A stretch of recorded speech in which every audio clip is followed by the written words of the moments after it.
Naar de Nou, op wc. deze manier dus. Dus het toilet is gewoon zeg maar een toiletpot. Er zitten zakjes in. Kijk, ook dat vanuit deze hoek. Kijk. Ça, c'est le chiotte, ça. Oh, la gueule du chiotte, quoi. Zit er nu niet in hoor, er zitten hier zakjes in. Non, mais regardez le trou. Regarde, non, mais attends. Les mecs, ils arrivent à chier là-dedans, quoi. Le trou, il fait la taille de la main. En dan gaat de ontlasting erin. Dan moet je wel natuurlijk de ventilatie aanzetten. Dit is om te plassen. Dus haalt dit eruit. En dan doe je deze aan. Voilà. Donc, en gros, tu chies là-dedans et tu pisses là-dedans, quoi. Putain, mais attends, non, mais attends, oh. Waouh. Et pendant 6 mois comme ça, quoi. Ah, mais c'est immonde.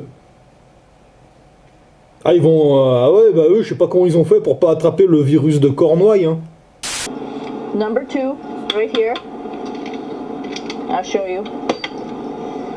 But you see it's pretty small.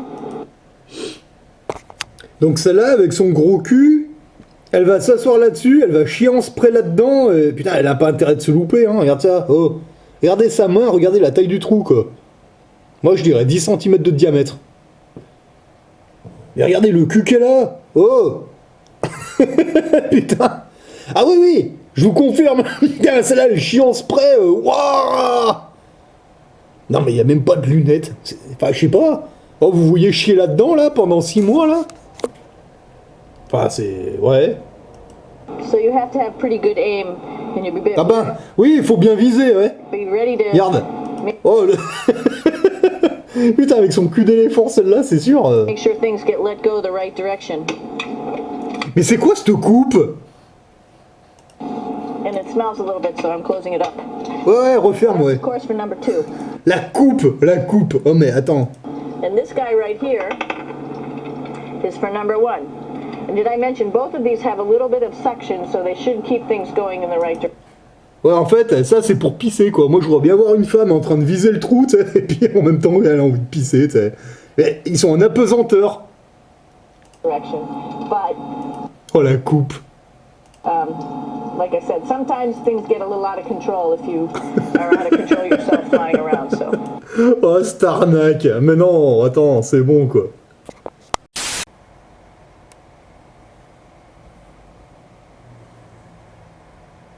Hop, hop, hop, hop, hop, hop, hop, hop, hop.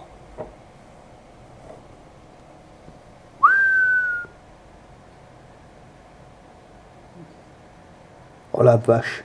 Oh. Voilà le prix que ça coûte d'envoyer ces clowns dans un... Putain, sans déconner, quoi. Oh. Ah non, et putain, mais si c'est tout tourné dans un studio, s'ils sont en train de se foutre de notre gueule, il va où le pognon? Non, parce que pour les hôpitaux, il n'y a pas de pognon, pour les écoles, il n'y a pas de pognon, mais alors par contre, pour faire leurs conneries, là... Ah, vache. Ok, alors... Ça, c'est la carte du monde que j'ai contre mon mur. D'accord? Attendez, je vais éteindre la lumière, on verra peut-être mieux. Ouais, voilà, parfait, parfait.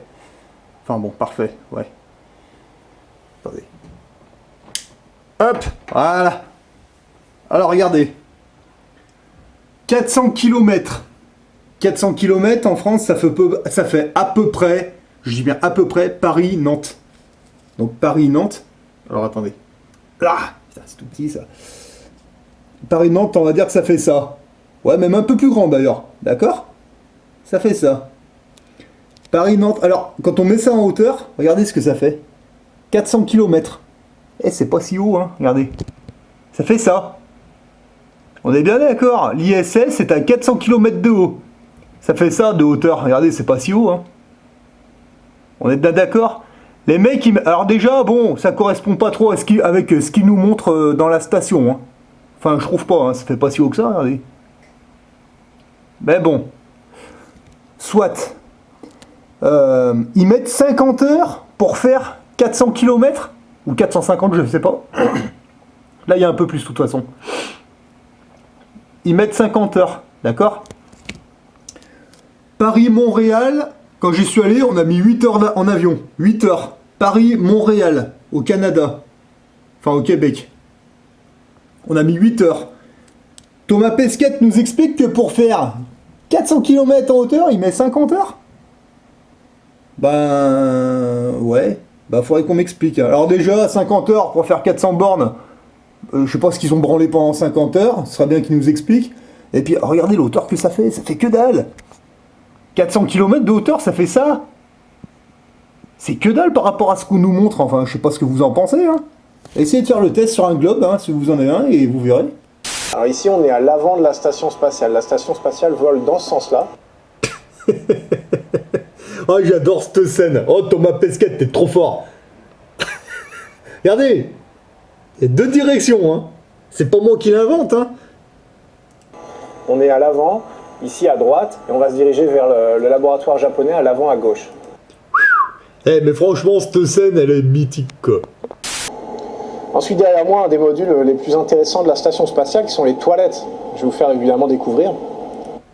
Ouais, attends, alors quand tu arrives quelque part, l'endroit le plus intéressant pour toi, c'est les toilettes. D'accord, ok. Non, mais c'est vrai que le shot, c'est important, d'accord, mais enfin, c'est peut-être pas forcément le plus intéressant quand on va quelque part, mais enfin, bon. Enfin, c'est vrai qu'au niveau conneries, c'est intéressant, hein. Les toilettes spatiales. Alors comme vous le voyez, il y a vraiment deux dispositifs. Ça c'est pour la petite commission. Ouais, c'est pour la petite commission, donc en fait, ouais, tu pisses dans un aspirateur, quoi. Ça fonctionne par aspiration, un flux d'air qui permet d'aspirer. Et quand c'est en panne, si ça refoule, ça donne quoi? Putain, mais je sais pas, y a pas un embout ou quelque chose, c'est dégueulasse, tout le monde pisse là-dedans, mais attends, enfin, je sais pas. Ça, c'est pour la grosse commission. Ouais, là, ça c'est intéressant, ouais. Toilette spatiale, c'est évidemment compliqué. On a des panneaux de contrôle avec beaucoup d'interrupteurs et des procédures. On a des procédures pour tout dans la station spatiale. Une porte pour s'isoler, pour être un peu tranquille. Ouais, enfin c'est vrai qu'il ne l'a pas trop fait voir lui le shot là, mais ouais, c'est vrai que d'aller caguer c'est complexe, c'est compliqué, faut être ingénieur hein, pour aller chier. Cette machine impressionnante s'appelle A-Red. Ah oui, alors toi tu fais ton sport juste à côté du shot. Ah ouais, mais attends, t'es en train de faire des pompes ou des tractions, comme ça, l'autre à côté, et si le shot il marche plus, tu vois passer la merde juste au-dessus. Ah ouais, ça a l'air d'être spécial, hein, effectivement. Theoretically no rinsing, but at least very little rinsing. So we just squirt water into our hair, we add some shampoo, we massage it just like we would on Earth, and then we kind of dry the excess water and shampoo off with a towel, and off we go. Eh, t'es bien jolie, toi, mais attends, essayez de faire ça. Donc, en gros, j'ai bien compris, vous vous frottez les cheveux avec de l'eau, avec du shampoing, je sais pas quoi. Vous passez la serviette et puis terminez. Mais en fait, la merde, vous l'essuyez ou vous l'étalez? Je comprends pas, moi. Parce que, attends, là, non. Attends, il y a des femmes qui regardent ça. Vous faites un shampoing, vous mettez juste un peu d'eau avec du shampoing, et après vous essuyez vos cheveux avec une serviette et vous faites ça pendant 6 mois. Ouais, ben... punaise. Bonjour. Petite vidéo pour... Enfin, bonjour tout le monde. Petite vidéo, c'est plus pour consacrer à Thomas Pesquet. Hein. Parce que là, j'ai quelques questions à poser, enfin j'en avais plusieurs, mais bon, je vais pas m'étaler trop, parce que bon, je vais pas faire une vidéo de 3 heures non plus, parce que même s'il y a des choses à dire. Dis-moi, Thomas Pesquet, j'ai juste posé 2-3 questions, là. J'ai regardé un petit peu, là, quelques vidéos, là, que vous avez fait, là, dans votre studio, là, dans l'ISS, hein, voilà, ouais, en admettant que ce soit une ISS, parce que... Bon, je ne doute pas que tu sois allé dans l'espace, hein, enfin, c'est... Si, en fait, je te soupçonne d'être un gros nul avec à tourner un truc dans un studio avec tes potes, mais bon. Alors, voilà, bref. Moi, j'aurais une question à te poser, au niveau... est-ce que tu pourrais demander à tes potes qui sont toujours dans le studio, là, dans l'ISS, hein, est-ce qu'il y aurait possibilité de nous montrer l'infirmerie? Parce que moi, ça m'intéresse, ça. L'infirmerie. Quand vous avez un blessé, vous gérez comment en apesanteur? Parce que bon, tu nous as fait voir le chiolt, la bouffe, bon bref, moi je m'en fous de ça. Même si c'est bien marrant. Putain, ça doit schlinguer hein, votre station là. Mais bon, bref. Est-ce que tu pourrais demander à tes potes qui nous montrent l'infirmerie? Parce que moi, il y a des choses qui m'intéressent là, c'est au niveau médical, voire même paramédical. Allez, on va y aller tranquille. Tu te fais une simple plaie, d'accord? On va parler d'une petite coupure, on va pas parler d'hémorragie, hein, on va parler d'une petite coupure. Au niveau de la cicatrisation, ça met plus longtemps ou moins longtemps que sur Terre? C'est juste une question parce que moi je me dis, en apesanteur, le sang ne doit pas circuler de la même manière forcément, même si j'ai un doute que le corps humain soit fait pour vivre en apesanteur pendant 6 mois, 7 jours sur 7, 24 heures sur 24, mais bon, soit, d'accord, ok. En admettant, hein, même si j'ai un doute.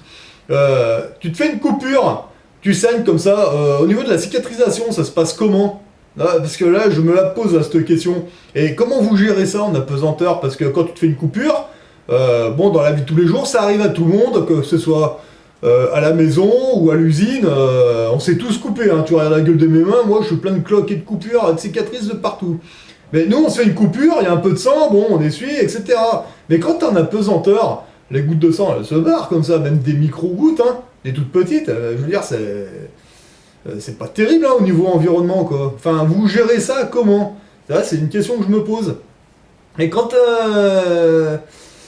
y en a un qui a le mal de l'espace, parce que ça doit arriver en apesanteur, certainement, je pense. Il y en a qui ont le mal de mer, il y en a qui ont le mal de montagne. Bon, là-haut, en apesanteur tout le temps, il y en a certainement qui doivent faire des malaises de temps en temps. Vous gérez comment ça quand il y en a un qui fait un malaise? Parce que quand tu fais un malaise, tous tes muscles se relâchent, donc forcément tu as des mucosités, donc tu vomis, tu as des urines qui ressortent et tu chies en même temps. C'est normal, tous les muscles sont relâchés quand tu es inconscient. Vous gérez ça comment? Non, parce qu'en apesanteur, ça doit être chaud, non? De gérer le vomi, la pisse et la merde, et en plus le gars inconscient, enfin, dans la vie de tous les jours, tu le mets en PLS, aspirateur de mucosité à côté, etc., etc. Là, t'es en apesanteur, vous gérez ça comment? Vous pouvez nous montrer quelque chose pour nous montrer, quoi, parce que moi, ça m'intéresse, hein. Ah ouais, tout ce qui est secourisme, première urgence, et voire même tout ce qui est paramédical, en apesanteur, dans l'infirmerie, dans l'ISS. Alors honnêtement, si tu pouvais nous montrer, ça m'intéresse, parce que j'ai essayé de chercher, mais peut-être que ça s'est fait, mais j'ai pas trouvé, j'ai pas encore trouvé. Il y en a pas mal, mais je cherche, et franchement, là, ça m'intéresse. Tu vois, déjà, premièrement. Ensuite, moi, là, j'ai une question à te poser aussi, là. La deuxième question. Pour être astronaute, en admettant, moi, personnellement, je veux être astronaute, hein. Bon, j'ai pas un QI de 220 comme toi, on est d'accord. Mais je pense pas. Mais est-ce que pour être astronaute, est-ce qu'il faut obligatoirement être dans la franc-maçonnerie? Oui ou non? Tu réponds juste oui ou non. Et si oui, il faut avoir quel grade minimum? Voilà. Toi, raconte-moi pas de ta vie, je m'en fous, tu réponds juste par oui ou par non, ça me suffit. Voilà. Parce que, en fait, tous les astronautes, là, ils sont francs-maçons. Je pense pas que... Enfin, moi, j'ai jamais vu d'annonce à la NPE, recherche astronaute pour l'ISS de la NASA, voire même, ah si, peut-être acteur ou comédien. Non. J'allais dire je te taquine, mais non, en fait, j'y pense carrément. À mon avis, c'est clairement ça, quoi. Et puis, une autre question que je voulais te poser, c'était quoi? Ah oui, quand tu mets 50 heures pour aller dans l'ISS, attends, rassure-moi, tu gardes pas une couche dans ta t'as une couche pendant 50 heures. C'est vrai que pendant 50 heures, tu pisses, tu chies dans la couche. Mais quand tu arrives dans l'ISS, tu enlèves cette couche, donc tu dois avoir une croûte de merde tout autour de ta taille. Ah, essayez d'imaginer le truc. Tu es en apesanteur, et il faut que tu te laves tout le merdier avec des lingettes. Ok. Excuse-moi, moi j'arrive pas à l'avaler, déjà rien que de m'imaginer. Personnellement, avec une couche. Bon, on peut mettre une couche pour adultes comme ça, ouais. C'est peut-être rigolo, je sais pas. Mais à la première merde, même rien que tu te mets à uriner dans la couche, non mais tu vas te changer tout de suite, même un bébé il pleure. Il gueule, Et toi, pendant 50 heures, tu gardes la même couche. Mais c'est dégueulasse, quoi. Je veux dire, t'as pas attrapé des saloperies, je sais pas. Y a que moi qui trouve ça crade ou... Non, parce que déjà, rien que... moi, je prends le boulot à 5h du matin jusqu'à 2h de l'après-midi minimum. J'arrive pas à m'imaginer avec une couche, avec la même couche, quoi qu'il arrive. Et puis en plus, t'as la combinaison spatiale par-dessus, mais à la première merde, mais ça doit puer, quoi. Enfin, je sais pas. Enfin, je sais pas, moi, j'essaie de m'imaginer le truc. Enfin, ouais, voilà. Donc pendant 6 mois, 24 heures sur 24, t'es en apesanteur. Et donc pendant 6 mois, en apesanteur, t'essaies de me faire croire que tu manges des boîtes de conserve, donc des boîtes de canigou, pendant 6 mois. D'accord. Et tu reviens sur Terre, genre, voilà, là, c'est super, machin truc. Ouais, non, pourquoi pas. Dis-moi, Pesquette, t'es au courant que la NASA, ils ont paumé les données télékimétriques pour aller sur la Lune. C'est juste à côté, hein. Ils n'arrivent pas à y retourner, et c'est impossible. Ok, enfin, c'est ce que j'ai compris, d'accord. Toi, tu mets 50 heures pour faire 400 km. Pour aller sur l'ISS, tu mets 50 heures. Ok, d'accord. On te dit qu'il est impossible d'aller sur la Lune, mais par contre, tu nous dis que tu prévois un voyage sur Mars. Tu sais où c'est, Mars? Parce que là, tu vas pas mettre 50 heures, hein, tu vas mettre 60 ans, hein, aller là-bas. Hein. Non, je te dis ça au cas où tu envisagerais un retour sur Terre. Si tu mets 50 heures pour faire 400 bornes, Mars, c'est pas 400 bornes. Hein. Déjà, tu devrais demander à Jacques Attali, à tes maîtres, qui t'envoient déjà sur la Lune, et puis que tu reviennes. Ce serait déjà pas mal, parce qu'à mon avis, personne ne l'a fait.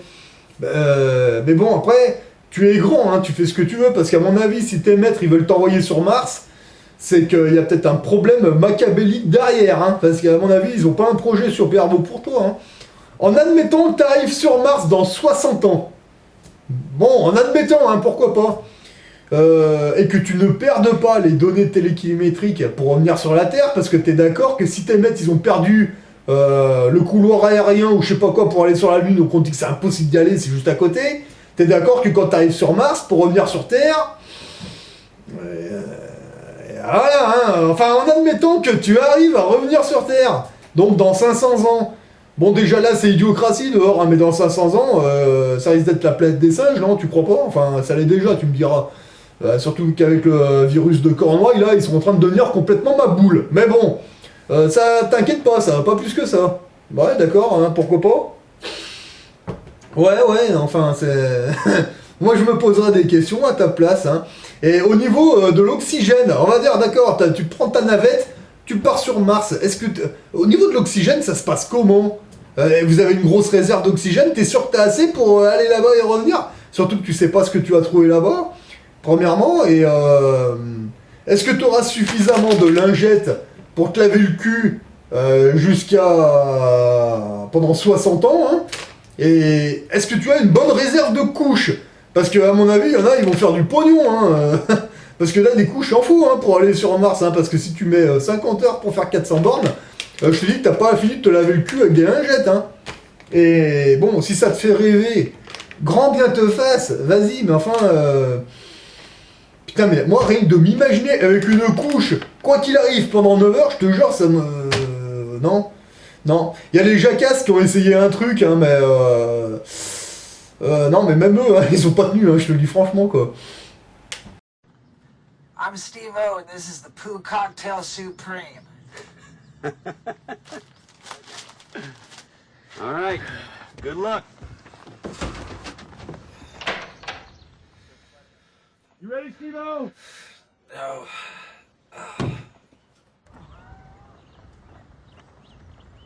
Order up! Poo Cocktail Supreme!